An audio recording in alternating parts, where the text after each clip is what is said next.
anyone can watch a video on YouTube, right? But what you're really giving to your audience, if you're hosting a webinar with an incredible speaker, is the ability to engage in polls and the Q&As, to even come to the stage and ask a question live. And then after that, to kind of push them into this networking hub where they have the chance to talk to the speaker. They have the chance to ask their questions live and engage with each other and build this incredible community on a weekly, monthly basis.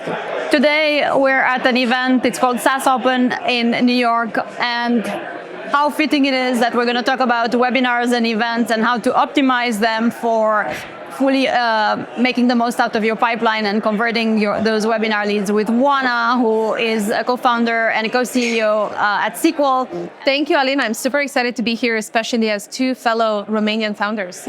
How lucky are we? I'm curious, when did you start your entrepreneurship journey? What year and what got you started?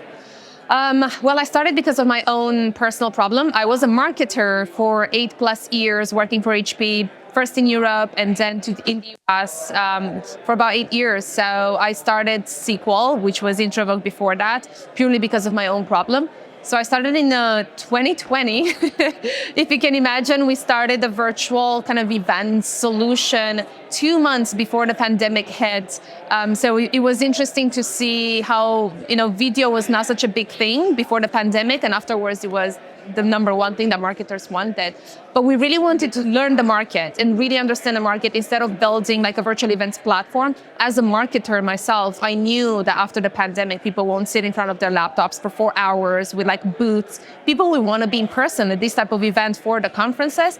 But what people really want are mostly those fireside chats, the webinars, and engaging with, a worldwide audience on a weekly, monthly basis in like smaller groups. So that's how we got to SQL. I'm curious also, who buys SQL most specifically and why? We work with companies of all sizes. So from startups all the way to large organizations, our customers are companies like Mutiny, Carta, Amazon, Comcast, and so many others. Usually we sell into heads of marketing or CMOs, as well as into demand generation. The reason for that is 87% actually of demand gen marketers are using webinars to drive pipeline. So obviously this relates a lot more to them than anything else. And what are the most creative marketers doing with their events that is driving more pipeline for them? Yeah, that's an interesting thing. It feels like our customers are always surprising even us with the way they're using SQL. They come up with all kinds of use cases. I think that the most successful marketers are using SQL mostly obviously for driving webinars and becoming content thought leaders. And some of the best practices on what they're doing, I would say, like in 3 parts. One, for registration and getting people to come to their webinars, is all about choosing the right speakers, leveraging their network, leveraging their community, and obviously the message that they're going to be speaking about, bringing all of those people into the website so that they can learn more about it and actually familiarize themselves with the content. Then during the webinar is engagement. Anyone can watch a video on YouTube, right? But what you're really giving to your audience, if you're hosting a webinar with an incredible speaker, is the ability to engage in polls and the Q&As, to even come to the stage and ask a question live. And then after that, to kind of push them into this networking hub where they have the chance to talk to the speaker. They have the chance to ask their questions live and engage with each other and build this incredible community on a weekly, monthly basis.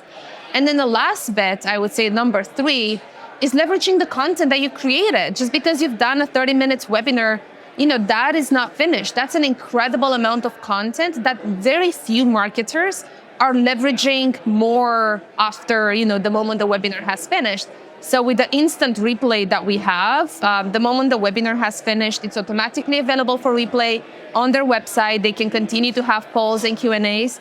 And we're launching our AI integration that turns every single webinar that you've just done on your website instantly into a blog post. So it's an SEO optimized blog post with a social media handle that you can use to leverage your content even months or years after you've done the webinar. Very exciting. What are some of the best practices for getting an event right? From the speaker to the follow-up, what have you seen that is working well? So I think it's important, first of all, choose the right speaker. and make sure that the speaker, you're doing the kind of a session with the speaker in advance so that you brainstorm things. Instead of sending a speaker a list of questions that you're going to ask, I suggest schedule 30 minutes, 45 minutes with that speaker and literally just like brainstorm and talk about things that they're doing in their lives. And then you realize that there's some incredible topics in there that you probably even haven't thought of that are so much more relevant than the questions that you had in your mind that you wanted to ask. So I think that that's worked really, really well for us. We're also doing our own webinars, like Game Changers every Thursday, and that's worked well. The number two is ask your speakers to be part of the conversation on social and really tell people about, how they're going to participate in your webinar so that you activate their network in addition to your network as well. And the number three, with the audience, engage the audience, like get them to participate and feel like they're part of the conversation. Create some polls in advance and put it in the session. The moment they register, they see the polls. So they, as an organizer, you already have a feel of what your audience is looking for in that particular session, and you're able to to be flexible with the topic. So these are some of the interesting things that you can do to make those webinars a lot more successful, and then use the content and leverage it in so many different ways. Snackable content, use it as a replay, continue getting leads by people like watching the replay, take it in quotes and dice it into social media posts. There's just so many things that you can do with it. I have two follow-up questions to that. How do you make sure to get a high show rate for the webinar? And second, how do you leverage the follow-up post-meeting to create pipeline? Yeah, very good question. So the majority of our customers have an attendance rate, we call it an attendance rate, which is a show-up rate between 55 and 65%, which is pretty much kind of 3x the industry standard, about 20%. The reason for that, we're cheating, right? Like the reason for that is because they host the webinars on their website while someone is engaging live. They're able to see all their upcoming sessions underneath. They're able to watch all the past sessions. So it increases the registration rate, and also because they've engaged live with the in the website that particular moment, it increases the attendance rate because they feel like they're part of a community rather than they're just part of a session at some point in the year. So the attendance rate has been pretty high for our customers, which is exciting. And then the second one was around the pipeline. I was telling you before we actually went live here is that 80% of our pipeline is impacted by the Game Changer series that we have. It's not necessarily first touch attribution. I know there's all kinds of first touch attribution and pipeline impact. It's mostly helpful for our top of funnel and mid funnel. And that's because we leverage our speakers to share with their community, and we choose obviously speakers that have a similar community to what we're looking to target and the messages that we're selling this to. And then second is the way we're using the follow-up email afterwards. So not only with the speakers, but also with our community. I think the buyers nowadays are a lot more educated. And they like to do the research a lot more. They look at brands to be thought leaders rather than sell them on features. And that's how we want to behave with our prospects as well. Instead of asking them to book a demo, we mostly give them more information. We allow them to engage with other webinars that are coming up so that they really get that educated journey before they're ready to book a demo with us or like actually buy from us. How do you know that your pipeline is coming from webinars? Do you ask them in the form? How do you know? We tag them. So we tag, our webinar, SQL has a native integration with HubSpot, Salesforce, Marketo.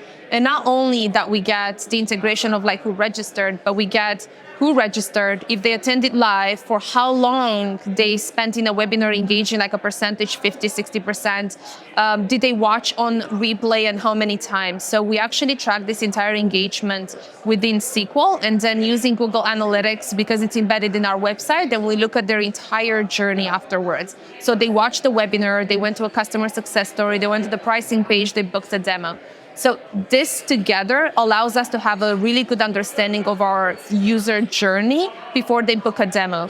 And basically the webinars are one step in that journey. And we look at the impact that our webinars have had in different parts of the journey. And we saw that our webinars have been connected to top of funnel, which means prospects that we've never had a contact with before, or like they just browse our website, or mid-funnel, the ones that probably have come to other webinars, or maybe we met them at trade shows, but we haven't actually showed them a demo, or like they're not part of the, the prospect journey. And then we kind of track the conversion of it. We usually have a 12% conversion from our attendees into the book a demo.